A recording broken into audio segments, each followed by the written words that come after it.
How to get voice chat on Roblox. First, open the Roblox app and make sure you're logged into your account. Now, tap three-line icon on the 3 in the top left corner. Then select Settings. Next, open Account Info and check your account details.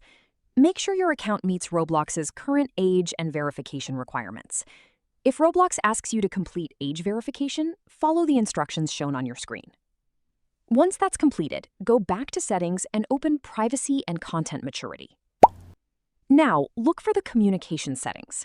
Depending on your account and the current Roblox version, you may see options for Experience Chat, Party Chat, or Voice Communication. If Voice Chat is available for your account, enable the relevant voice or microphone option, and make sure your communication settings allow voice chat.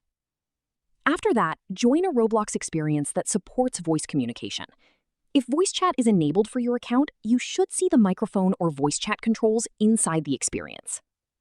And that's it. That's how you can get and enable voice chat on Roblox.